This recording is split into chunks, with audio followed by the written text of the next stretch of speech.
Este es el tercer video de nuestra serie de arquitecturas de sistemas de información en salud. Y hoy lo que vamos a hablar es de sistemas de laboratorio, arquitectura de sistemas de laboratorio y los componentes internos. Laboratorio es un poco distinto a lo que vimos antes de imagenología, en cuanto a que hay más procesos manuales y hay más sistemas y tal vez están más desconectados por esos procesos manuales que tienen que ocurrir.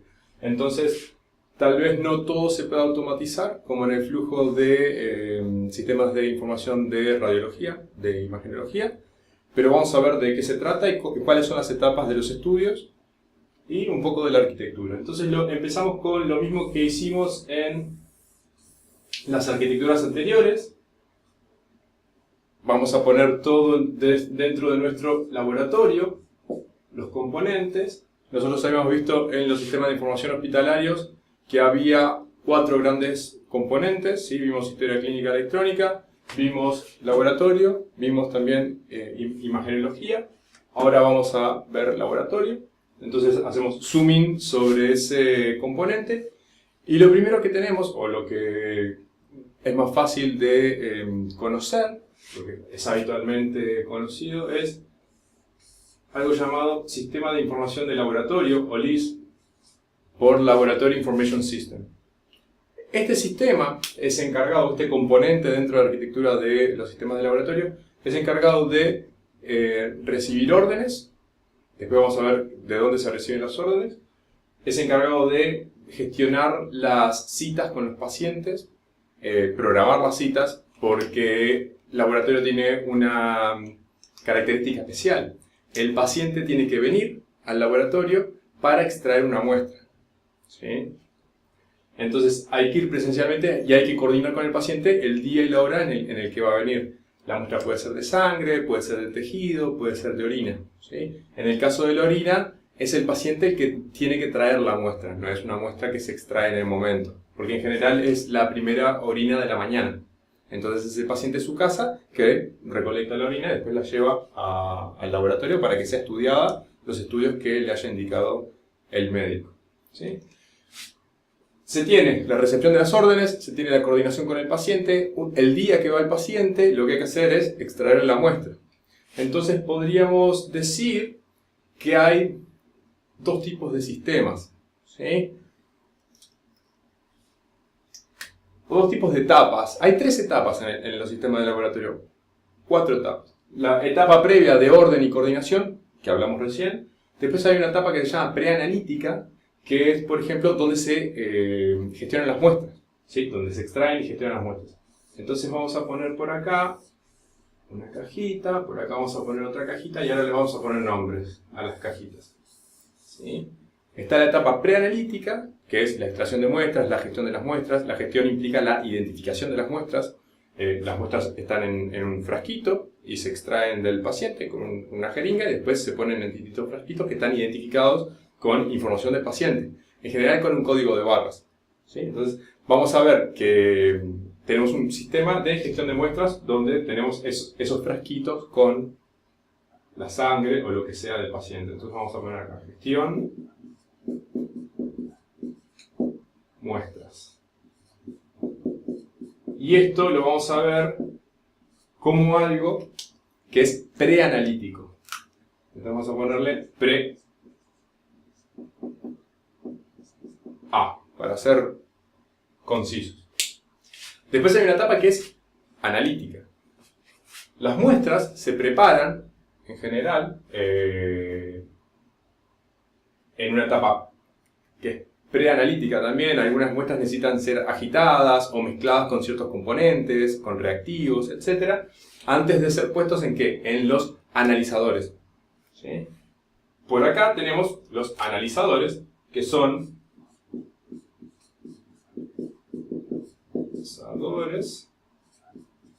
me quedo cortito por acá, pero se entiende, que son los componentes donde las muestras son puestas con los reactivos correspondientes para cada tipo de estudio y después de un proceso se obtiene un resultado numérico, ¿sí? Por ejemplo, la concentración del colesterol en la sangre, por ejemplo, o un conteo de glóbulos rojos, por ejemplo, lo que sea, ¿sí? Esta es la etapa que es analítica, ¿sí? Entonces, preanalítica, analítica, y podemos tener distintos analizadores, como teníamos modalidades en los estudios de imágenes. Teníamos una modalidad para rayos X, para tomografía computada, resonancia magnética, angiografía, ecografía, etcétera, etcétera, etcétera. Todas esas son modalidades, y en este caso vamos a tener múltiples analizadores dependiendo del tipo de estudio o del set de estudios que querramos hacer y el tipo de muestras que querramos analizar. Entonces los laboratorios en general tienen muchos de estos analizadores. Una cosa que hay que mencionar, que hay veces que la orden es recibida por un sistema de laboratorio y se extrae la muestra en ese lugar, pero la muestra no se analiza físicamente en el mismo lugar. Tal vez se envía la muestra a un laboratorio externo que tenga los analizadores para el tipo de estudio solicitado. Entonces, esta arquitectura puede ser distribuida. Puede ser que estos componentes estén en un hospital o en una clínica y este componente de análisis esté en otro lugar especializado, tal vez, ¿sí? Un laboratorio clínico. Y después lo que vamos a tener son la etapa que es post-analítica. Entonces voy a poner por acá, después que tenemos resultados, post-analítica, ¿sí? Y acá, por ejemplo, una cosa que se hace es la revisión y la validación de los resultados que dieron los analizadores. Entonces podemos decir que la etapa post-analítica en general tiene una parte grande de validación de los resultados, ¿sí?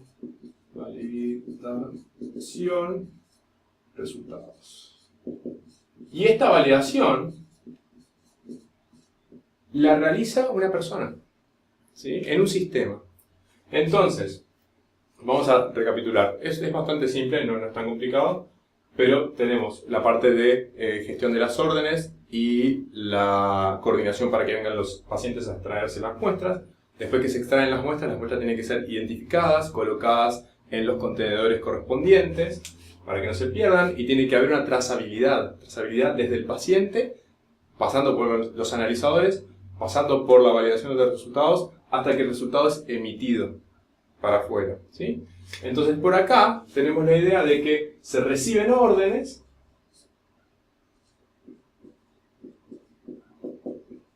y se emiten resultados validados, ¿sí? Resultados. Perfecto. Ahora vamos a ver cómo se emiten estos resultados.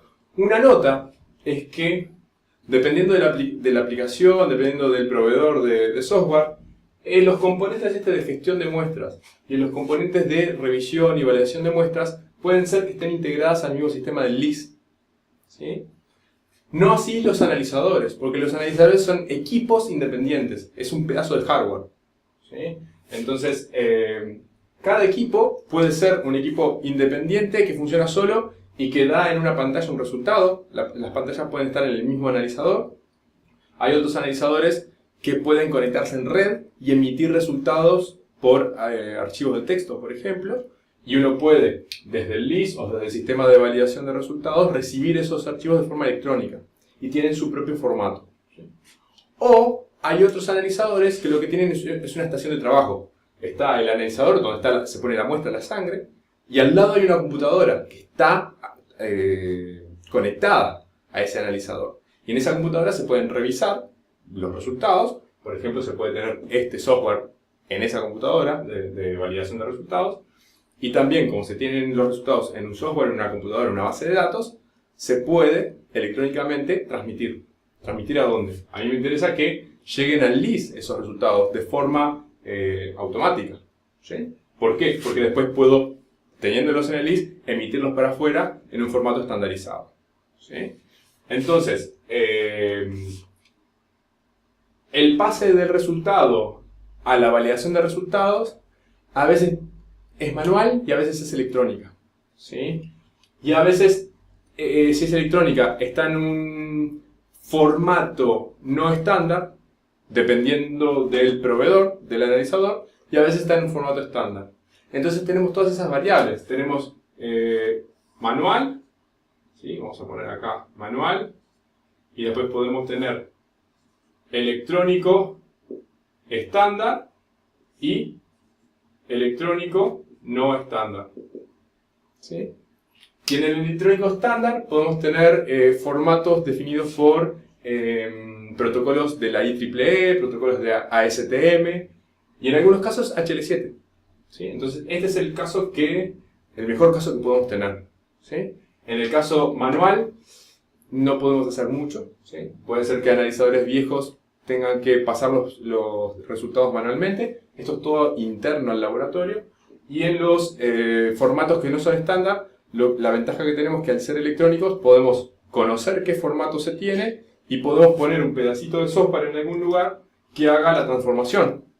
¿A qué? A un formato estándar. Entonces podemos por acá crear algún middleware o algún broker que permita tomar esos archivos que no están en formato estándar y pasarlos a un formato, por ejemplo, HL7 u otro formato, otro estándar. ¿Sí? La gestión de muestras también es un proceso manual, porque es algo que se extrae del paciente y que se tiene que poner en un contenedor. Lo que es electrónico es la impresión de las etiquetas, que son etiquetas autoadhesivas, que tienen el código de barras. Y se tienen en general varios códigos de barras. Un código de barras que se lo lleva el paciente, un código de barras que queda en cada una de las muestras y otro código de barras que queda internamente. ¿Sí? Y cada una de las muestras, se pueden sacar varias muestras, dependiendo de la cantidad y tipo de los estudios, y cada muestra debería tener su propio código de barras que vincule eso a la orden del paciente y al paciente. ¿Sí? Entonces, el proceso de extracción es manual, pero el proceso de impresión es algo electrónico. ¿Sí? De alguna forma, el sistema de gestión de muestras tiene que saber de qué paciente, ¿sí?, es ese estudio y qué tipo de estudio es. Esa información está en la orden, entonces esa información está en el list. Entonces, si este componente estuviera separado del list, lo que se podría hacer es hacer una comunicación de esa información de la orden. Esa comunicación podría darse por HL7. Estoy hablando de HL7 versión 2X en este caso. En general, con los sistemas de laboratorio es órdenes y resultados. Lo más implementado en el mundo es HL7 versión 2X. Versión 2.3, 2.5, 2.5.1. Si este componente estuviera integrado al sistema de laboratorio, esta mensajería no sería necesaria, porque en la base de datos del sistema de laboratorio ya está el paciente del estudio, el médico que ordenó el estudio, etc. ¿Sí? Entonces, por ahí no habría problema. Después, esas muestras, ya identificadas con el código de barras y en los contenedores, ¿sí?, van a los analizadores. Hay que ponerlos físicamente en los analizadores. ¿Sí? Y después obtiene un resultado que, bueno, se va a la validación. O sea que acá no hay ningún tipo de integración. Esto es totalmente un proceso manual. ¿Sí? Y la validación de resultados es lo mismo. Si fueran dos componentes distintos, los resultados validados se podrían comunicar al list. También por HL7 versión 2X. ¿Sí? HL7 V2X. ¿Sí? Si estuvieran integrados el componente de validación de resultados con el sistema de laboratorio, esta comunicación tampoco sería necesaria, porque ya el resultado de los analizadores, sea manual o sea electrónico, ya estaría en el list, si este componente estuviera dentro del list. ¿Sí? Así que ya se tendría toda la información, y lo que falta es que un usuario entre a ese sistema, valide esos resultados, diga que está todo ok, y ese resultado ya queda validado y se puede completado y se puede emitir. ¿Sí? Se valida, se completa, y ya el resultado se puede emitir. Entonces, esta comunicación sería necesaria solo si el sistema de validación de los resultados es distinto al del sistema de información de laboratorio. ¿Sí? Y después, este resultado, ¿a dónde se emite? Eso lo vamos a ver después, pero básicamente lo que tenemos por acá es el componente de historia clínica electrónica. Y este va a ser nuestro último video de arquitectura. ¿Sí? Hablar sobre historia clínica electrónica y los componentes que forman parte de esa arquitectura. ¿Sí? Los médicos lo que hacen es, cuando están con un paciente, le ordenan ciertos estudios que se tienen que hacer. Esa orden se guarda en la base de datos, de alguna forma se transforma a un formato estandarizado y es emitida al sistema de laboratorio. ¿Sí? Va de forma electrónica automática. ¿Sí? Ese formato estandarizado puede ser OpenHR, puede ser HL7 versión 2X, puede ser CDA de HL7, puede ser Fire de HL7, ¿sí? Hay un montón de formatos estándar que permiten implementar este envío de orden, ¿sí? Y la devolución de los resultados también se puede implementar con los mismos estándares, con OpenHR, con HL7 versión 2X, con HL7 CDA o con Fire de HL7 también.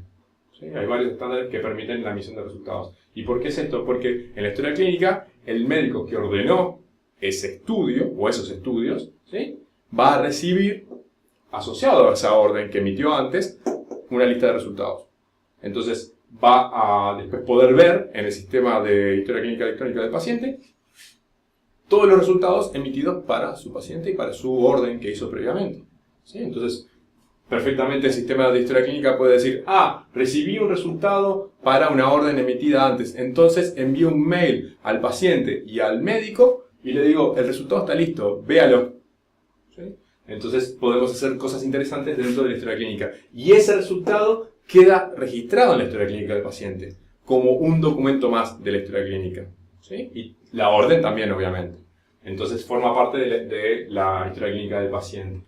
Después de que se emite el resultado, el sistema de laboratorio no necesita la información ni de las muestras, ni de los resultados, ni de las órdenes. Eso se podría perfectamente eliminar. Toda la información, el centro de toda la información hospitalaria va a estar en la historia clínica, sobre todo cuando hablamos de información clínica. ¿Sí? Entonces esto es un poquito la arquitectura general de un sistema de laboratorio. Recuerden que los laboratorios tienen distintos tipos de estudios. Hay laboratorios clínicos, hay de bioquímica, de anatomía patológica, etcétera, ¿sí? Biología molecular, tengo una lista por ahí, microbiología, etcétera. Y después los tipos también me hice una pequeña lista, los tipos de muestras que se pueden sacar, ¿sí?, que la tengo por ahí, son de sangre, de plasma, de suero, se pueden sacar muestras de orina, fluido cerebral o fluido espinal, y otros fluidos o tejidos. ¿Sí? Esas son las muestras que en general se sacan para estudios de laboratorio. Pero en general se sigue con este tipo de arquitectura. ¿Sí? Después se podría ahondar en los detalles y los procesos que tenemos acá, pero esto es una visión general de la arquitectura que podemos tener en cualquier sistema de laboratorio. Así que con esto estamos a un paso de completar la arquitectura de sistemas de información hospitalaria de la capa clínica. Solo vamos a ver capa clínica. Hablamos de que tenemos una capa administrativa, financiera, contable, de gestión de hotelería, de limpieza, etc. Que esas capas no las vamos a ver. Tal vez vamos a ver en el futuro algo de capa administrativa. ¿Sí? Porque está ahí, por ejemplo, la base de datos de pacientes, de recursos humanos. Tal vez vamos a ver un poquito de eso, pero ahora nos vamos a focalizar en terminar con la parte de arquitectura de la capa clínica. Así que con esto, ahí estamos cerca de terminar con capa clínica. Después me ponen en los comentarios si tienen alguna duda de esto. Es bastante sencillo comparado con las otras arquitecturas de sistemas de farmacia, de imagenología, ¿sí? Y la historia clínica la vamos a ver después y va a ser una de las más complicadas, de las más complejas a nivel arquitectónico. ¿Sí? Así que después me escriben en los comentarios a ver qué les pareció y si les gustó, le dan dedito para arriba. Chao.